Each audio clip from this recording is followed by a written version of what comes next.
एक प्रश्न जो मेरे हृदय में टीस बनकर बैठा है, क्या वो प्रश्न मैं आपसे कर सकती हूँ? तुम्हारे हर प्रश्न का उत्तर दूंगा मैं। आप केवल ये बताइए कि आपने इतना सब किया, मन में कष्ट भोगे, अपने को दुखाया, सताया, तो ये बताइए कि आप यहाँ इसी संसार में रहकर संबोधि का मार्ग नहीं पा सकते थे? मैं आपके मार्ग में बाधक नहीं बनती। यशो, नारी हर बंधनों के बीच रहकर भी मुक्ति पा लेती है, पर नारी हृदय और पुरुष हृदय के भेद को भी समझना होगा। आकाश से वर्षा तब तक नहीं होती जब तक सूर्य की उग्रता से जल भाप ना बन जाए। मुझे संसार से विमुख होना ही था,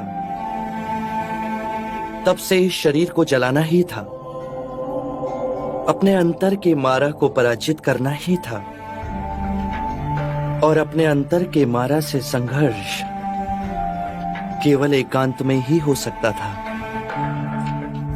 उसे पराजित करना मेरे जीवन और मरण का प्रश्न था, और अपने अंतर के मारा से मुक्ति पा मुझे संबोधि का मार्ग प्राप्त हुआ। ये परम ज्ञान अब केवल मेरा नहीं, जन जन का है। अर्थात अब आप मेरे और राहुल के सौभाग्य में नहीं। यशो, यदि तुम दोनों का ही दुख दूर करूं, तो इस संसार की असंख्य पीड़ित आत्माओं का क्या होगा? ये सारा संसार ही मेरा हो चला है।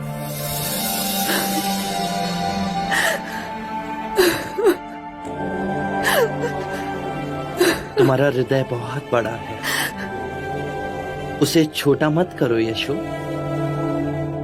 बुद्ध दीपांकर के आशीर्वाद से हम दोनों जन्मों से जुड़े हैं।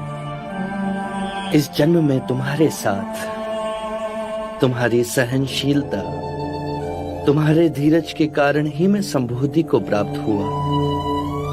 अपार ऋण है तुम्हारा मुझ पर।